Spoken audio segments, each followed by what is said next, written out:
babes, it's your girl Joy back with another Bazzle banger. Whew. I'm so excited. I'm hungry, but I'm not that hungry. But I'm excited to finally be eating. It is 9:08 p.m.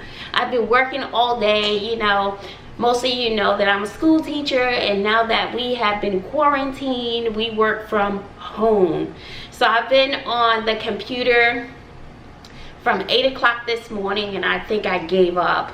I just couldn't do it anymore around 6 o'clock because I knew I had to cook. So it's like I feel as though I'm working more hours now that I'm at home, but you know, it is what it is. But before I get into this first bite, please give this video a thumbs up. It will not cost you a thing, honey. Give the video a thumbs up. Do it for all the teachers out there working from home, all the parents who are now teachers, and they kind of know what we are going through or what we go through in the classroom. Welcome to our world. Well, I'm excited to be here. I hope you are doing well. So let's get into this bite. So this is some fettuccine Alfredo. I made a huge batch. Oh, let me say grace. Let me see.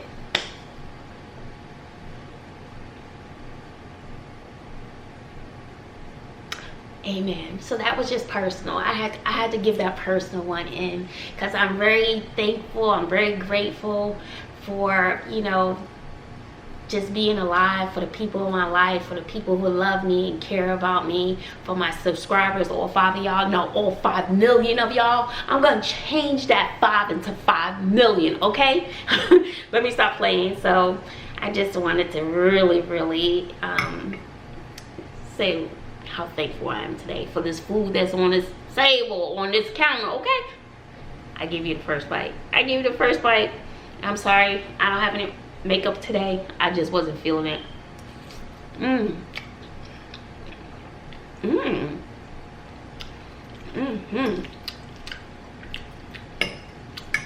was good. I'll give you a bite with the shrimp, honey. Some people want to know, why are your shrimp orange?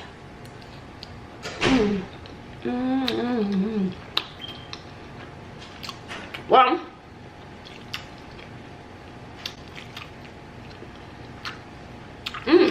I ain't done though. Well, get a plate, get a fork, and join me. My body hurts so bad. This is not good. Have some sea salt. Let me try mussels. I thought about making I thought about making sauce. I didn't feel like it.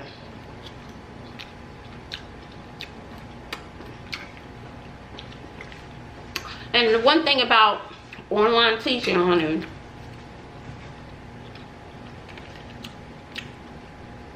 the emails, woo, non-stop.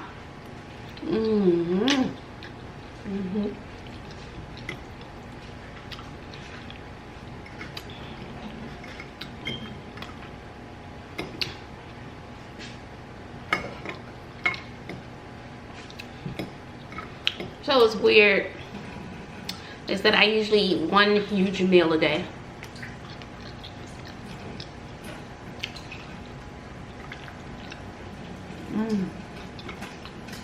Probably not very good.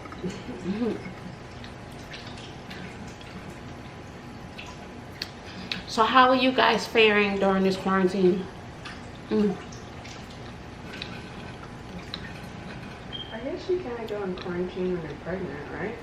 In a way. I mean, you stay home for a few days.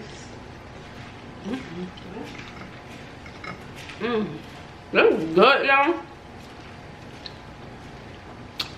Fettuccine Alfredo, homemade.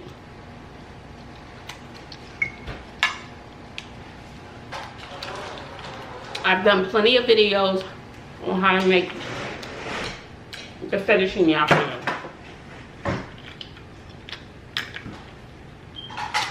It's actually quite easy. what type of creative things have you been doing during this quarantine? I know one of my friends, she has bonded more with her daughter. They have dance parties at 2, 3 in the morning, rap battles, and I just think it's so adorable. My kids, they still stay away from me.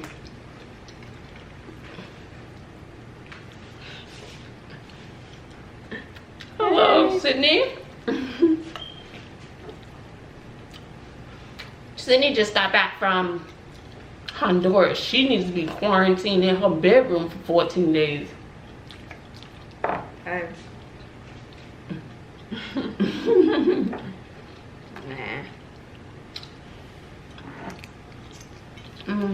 I'm drinking some tea in my Christmas mug. Christmas.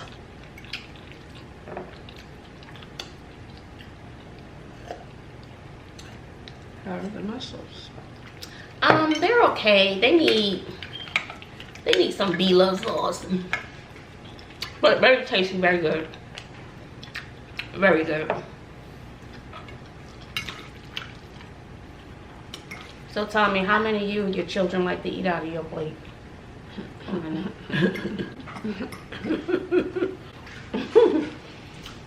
They always say food tastes better out of my plate.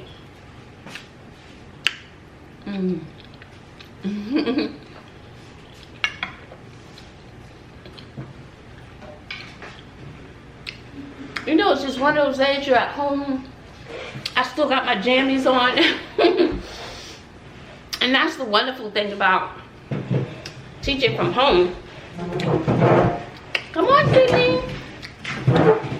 I look like a mess, but You look fine.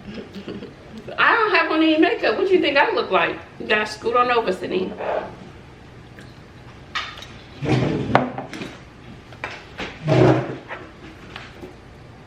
look like a mom. You look like a mom, you said?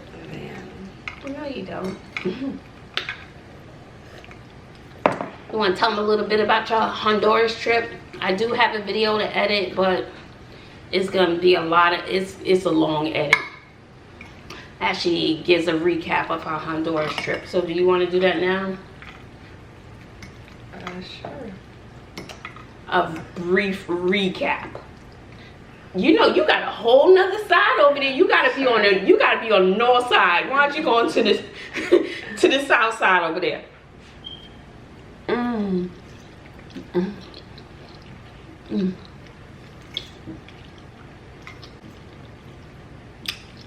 All up on my side.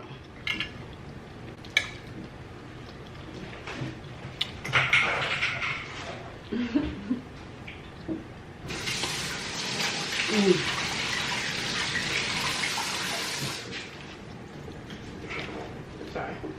Yeah, I'm just a mess right now. So, we'll do a short recap from the beginning. At the airport, they checked my bags both times. The second time, the lady threw away my bug spray. Oh, she did? Yeah, I'm not sure why, but How about the ounces? it was like 3.4. What did she say? Well, it was when we were in Honduras, so she didn't know English, so she was like, and she threw it away. So I don't know why. Otherwise, I would have asked her. But also, I could have brought a bigger suitcase because both times my bag got checked. Like, the first time the plane ran out of like compartments, so everyone, like a lot of people's bags got checked for free. And then the second time, your bag could get checked for free too. Like, I think it was because the plane was late the second time, and they're like, okay, anyone who wants their bag checked, come get in this line. So. Okay. So, what is the most memorable part of your trip? So she went on a mission trip to Honduras with her church.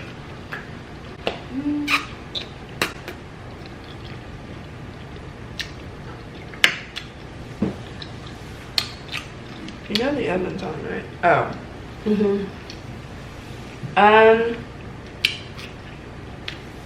Probably one of two. One of them is like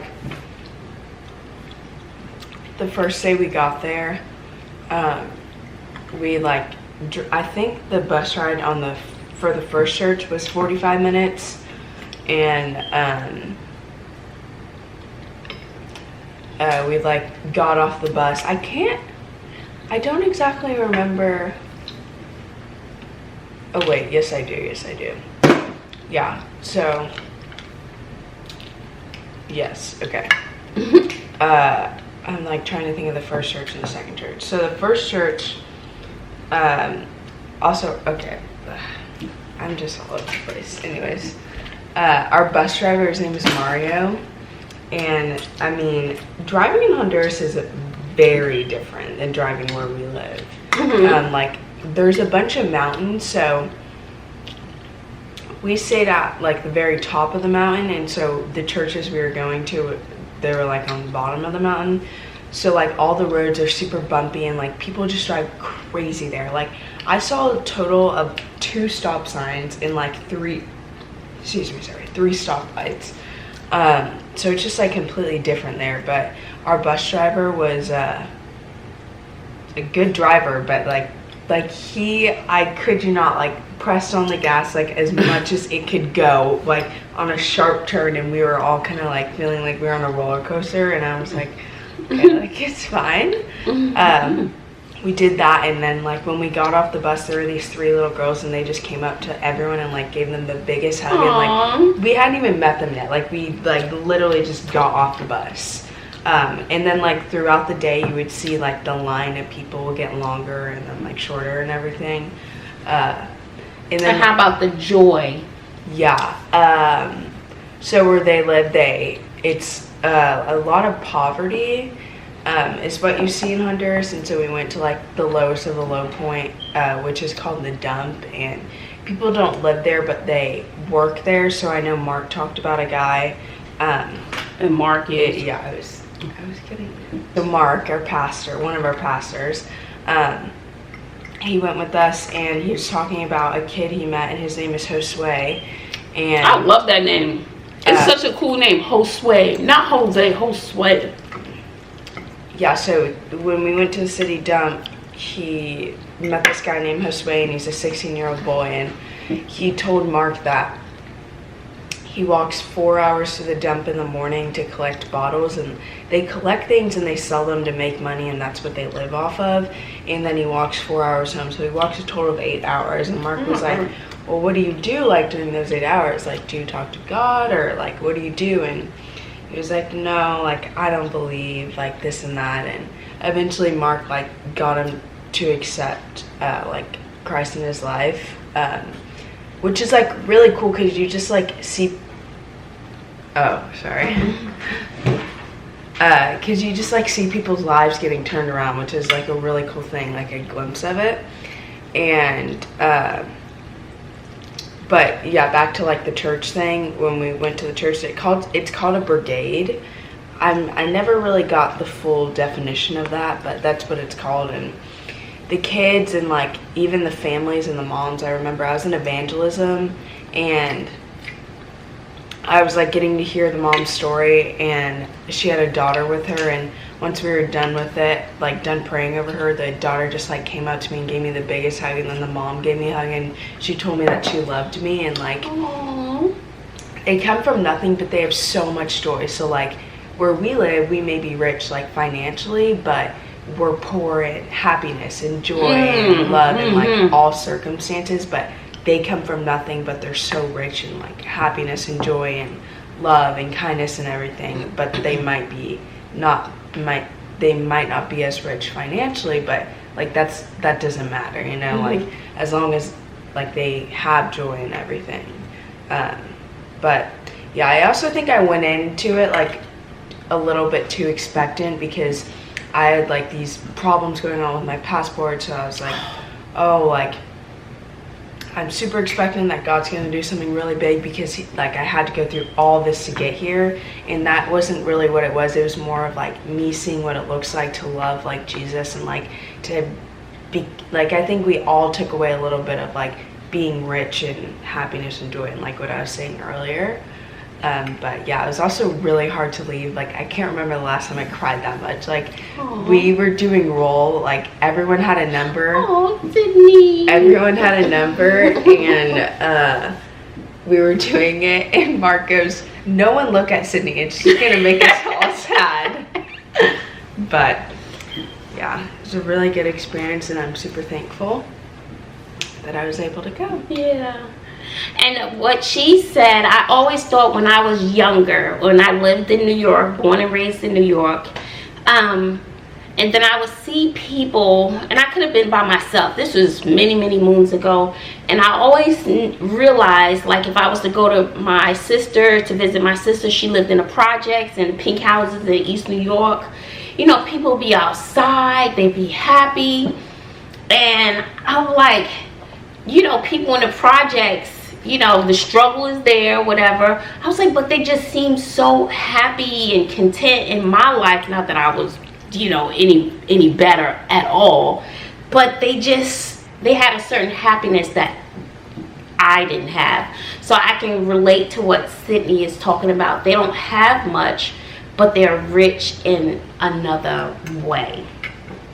And so I can totally relate and connect to her experience, and I'm glad she had that experience, because it's not always about money. You can have all the riches and all the money in the world, but that doesn't always bring you joy. Does that make sense?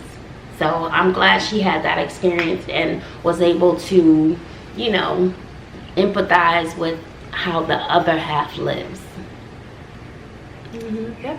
Like, before I left, I ordered like a pair of shoes. I ordered 2 pairs of shoes, and I was like, oh, like I might get to come home to some shoes. And I got home and like none of my shoes were there. And one of them, like the order got canceled, and then the second one, they got sent to our like an old address.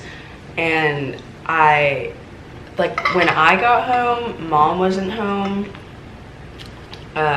So I called her and I was like, they canceled my order for my shoes, can I order them again? But I kind of had to like prepare myself and be like, and like tell myself where I just came from, and like I can't be mad if she says no, because like I don't know how many pairs of shoes they have. I don't know how often they get a new pair of shoes. So like I'm just fortunate to be able to like get a new pair of shoes, you know, and I kind of just had to take that into consideration, prepare myself. Well, what happened with the shoes? No, I ended up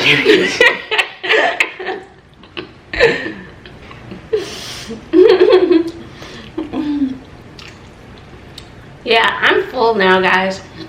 But it was really good to have her back in one piece. If she had stayed another week later, they would have been stuck in Honduras. No, if we had stayed a day later, we would have been stuck. Really? We flew home on Saturday, and they canceled all flights on Sunday. Oh my goodness. Yeah. So, yeah. So how long have you been home? A week and 2 days. So it's not 14 days. Well, I'm glad she's back home safe. She feels healthy. She feels fine. But they say that sometimes you can be asymptomatic. But everybody from the trip is fine, right? Yeah. And I'm quite sure, you know, there are cases where whatever country you're in, especially I hear it's really bad in New York, actually. I hear a lot of cases in New York and England. So she's fine. I can't see anything. So guys, I'm full. You getting full, Sydney? Or you gonna eat a little more? Thank you for hanging out with us and listen to Sydney's story. Glad she's back in one piece. I don't know, it's weird. I know guys. But when she was going, I was like, why did I keep Liam Neeson kept running through my brain? I was like, Joy, nope, she's gonna be fine. She's gonna be fine. She's with a whole team of people. Who's Liam Neeson? He's an actor,